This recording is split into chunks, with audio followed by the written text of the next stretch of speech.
Good morning students. आज हम कविता पढ़ेंगे आजाद परिंदा। परिंदा का अर्थ क्या होता है? पक्षी।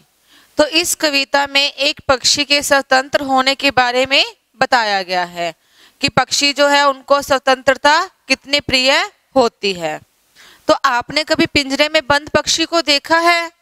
अगर हम उन पक्षी को आजाद कर देते हैं तो वो कैसा महसूस करते हैं? तो इस कविता में उसी के बारे में बताया गया है। अब आप अपनी बुक खोलिए, उसमें पेज नंबर 47 पर आपकी ये कविता दी हुई है आजाद परिंदा। वो मैं आपको समझा रही हूँ। खुले गगन में जिंदा हूँ मैं, एक आजाद परिंदा हूँ मैं।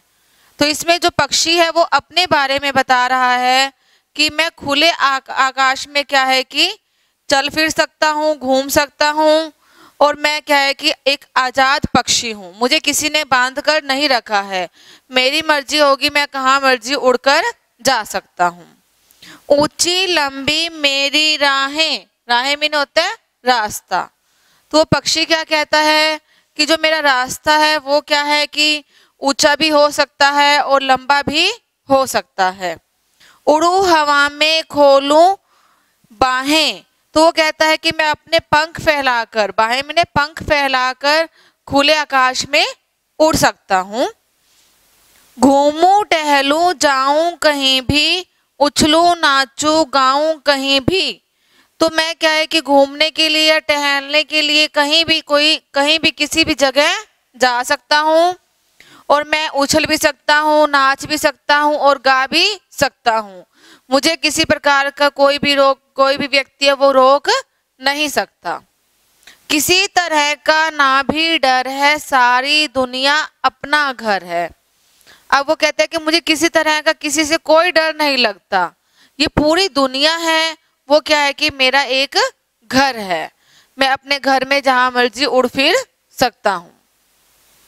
कभी दूर तो कभी बगल में, बगल का अर्थ होता है पास में। तो कहते हैं कि मैं कई बार दूर भी जा सकता हूँ उड़ के, और कई बार क्या है कि पास में ही उड़ सकता हूँ।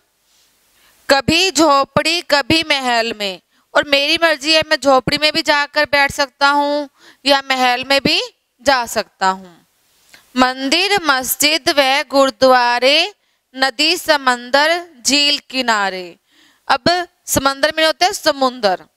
तो वो कहता है कि मेरे लिए किसी धर्म में कोई भेदभाव नहीं है, मुझे कोई नहीं रोकता। अगर मैं मंदिर में भी चला जा सकता हूँ, मस्जिद में भी जा सकता हूँ और गुरुद्वारे में भी जा सकता हूँ उड़कर, और किसी भी नदी में जा सकता हूँ, नदी पर और समुंदर में भी जा सकता हूँ, और झील के किनारे जाकर भी बैठ सकता हूँ।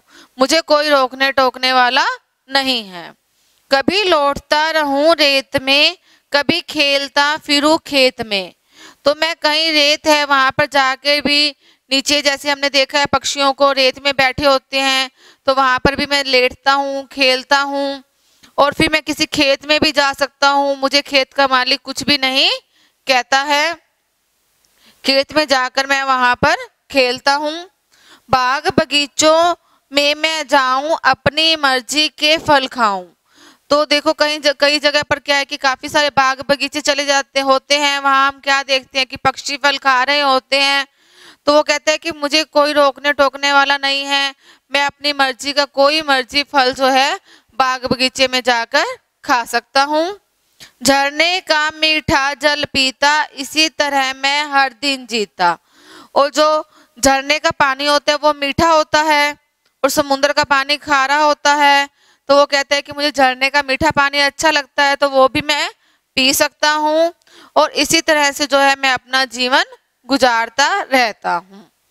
तो इसमें एक पक्षी के क्या है कि स्वतंत्र होने के बारे में बताया गया है कि वो पक्षी कहता है कि मेरे जितना जो स्वतंत्र है वो इस दुनिया में कोई भी व्यक्ति नहीं होता। हर एक व्यक्ति पर कोई रोक टोक होती है, लेकिन मुझ पर कोई भी रोक टोक नहीं है, मैं अपनी मर्जी से ही अपना सारा कार्य करता हूँ। तो अब इस कविता में आपके पास आओ करें एक में सही विकल्प पर सही का निशान लगाए दिया हुआ है। देखो परिंदा फल खाने के लिए कहाँ जाता है। देखो अभी हमने कविता पढ़ी थी तो इसमें दिया हुआ है बाग बगीचे में, झोपड़ी में, महल में, मंदिर में। तो आपने बताना है कि परिंदा जो है वो फल खाने के लिए कहाँ जाता है। कहाँ फल मिलते हैं आपको पता ही होगा, जैसे कि हमें झोपड़ी में नहीं मिलते, महल में नहीं मिलते, कहाँ मिलते हैं, बाग बगीचे में। आगे है परिंदा किसका पानी पीता है। नदी का पीता है, तालाब का, कुएं का या झरने का। देखो हमने एक लाइन पढ़ी थी लास्ट में, क्या था कि झरने का मीठा जल पीता। तो इसी के अकॉर्डिंग उस लाइन को पढ़कर आपने इसका उत्तर देना है। आगे है अपनी मर्जी के फल खाऊं का क्या आशय है। तो वो इसमें अपनी मर्जी के फल खाऊं, इसमें है मनपसंद फल खाना, मीठे फल खाना, लाल फल खाना, कच्चे फल खाना। तो देखो हम क्या है कि मनपसंद फल क्या होता है, हमारा मर्जी होती है ना हमारी, उसे हम बोलते हैं। आगे है आजाद परिंदा कविता के लेखक कौन है। तो इसमें हमारे पास है मैथिली शरण गुप्त, शादाब आलम, हरिवंश राय बच्चन, जावेद अख्तर। तो इन चारों में से आपने बताना है कि इनके लेखक कौन है। आगे है दिए गए प्रश्नों के उत्तर क्या है कि अपने शब्दों में बताएं। प्रश्नों के उत्तर दिए हुए हैं कि परिंदे की राहें कैसी हैं, किस राह पर चलना वो पसंद करता है। आगे है परिंदा हवा में कैसे उड़ता है, परिंदा कहाँ लौटने की बात करता है, परिंदा कहाँ खेलता फिरता है और परिंदा कैसा जल पीता है। तो इन प्रश्नों के उत्तर जो है आपने एक लाइन में ही देने हैं। उसके बाद है प्रश्न है हमारे पास कवि ने आजाद परिंदा के बारे में जो लिखा है उसे अपने शब्दों में लिखिए।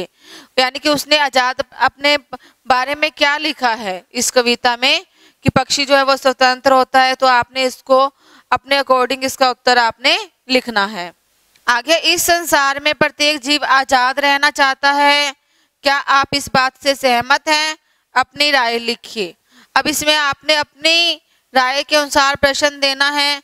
उत्तर इसका कि इस संसार में जो प्रत्येक जीव है आजाद रहना चाहता है, तो क्या आप इस बात से सहमत हैं। देखो आजादी हर एक को प्रिय होती है, चाहे कोई पक्षी है, पशु है, चाहे कोई व्यक्ति है।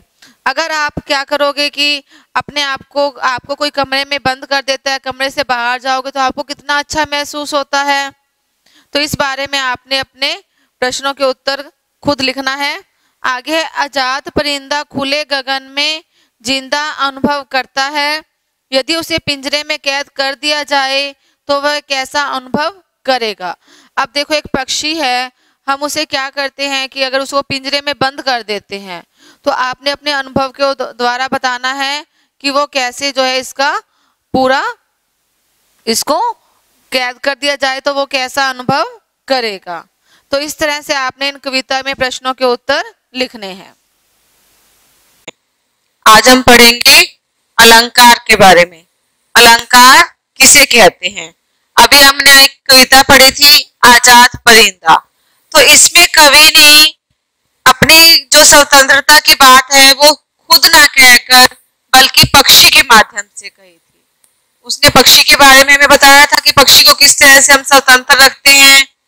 तो उसी तरह से क्या बताया गया इसमें कि शब्दों व अर्थों की सजावट को अलंकार कहते हैं। यानी कि अगर हम कविता में कोई भी लाइन होती है खुद के लिए ना प्रयोग करके उसकी तुलना किसी और से करते हैं तो उसे हम क्या बोलते हैं, अलंकार। जैसे कि देखो हमारे पास उदाहरण है पक्षी सा आजाद। तो पक्षी क्या है कि जैसे पक्षी को आजादी अच्छी लगती है, उसी तरह से मनुष्य को भी क्या है कि आजादी अच्छी लगती है। और चांद के समान चेहरा। अब मनुष्य ने यहाँ पर किसकी तुलना की है, चेहरे की तुलना किससे की है, चांद। तो इसी तरह से शब्दों और अर्थों की जो कविता में सजावट होती है उसे हम क्या बोलते हैं, अलंकार। अब देखो हमारे पास एक लाइन है यहाँ पर, हम सब सुमन एक उपवन के। सुमन, सुमन में क्या होता है, फूल, और उपवन में क्या होता है, बगीचा। तो यहाँ पर देखो मनुष्य ने क्या कहा है कि हम सब सुमन, कि जो हम सारे मनुष्य हैं वो एक क्या है कि उपवन, उपवन में होता है संसार, बगीचा, या इसके लिए क्या प्रयोग किया इसने, संसार, कि हम सब जो मनुष्य है वो एक ही संसार में रहने वाले। तो इसका जैसे शाब्दिक अर्थ हमारे पास क्या हो जाएगा कि हम सब सुमन एक उपवन के, हम सब जो है एक ही बगीचे के फूल हैं। तो यहाँ पर किसका प्रयोग हुआ है, अलंकार का। उसी तरह से देखो कि वह लोमड़ी के समान चालाक है। अब देखो लोमड़ी के समान चालाक, तो इसमें क्या है कि जो मनुष्य के जो चालाक होता है उसकी क्या है कि तुलना किससे की गई है, चालाक लोमड़ी से। जैसे कि जो मनुष्य का चालाक लोमड़ी से मनुष्य के व्यवहार की तुलना की गई है। तो ये मनुष्य जो चालाक होते हैं तो उसकी तुलना किससे की गई है, लोमड़ी से। तो इसी तरह से जो आपकी बुक है उसमें देखो अलंकार आपके दिए हुए हैं, अलंकार के बारे में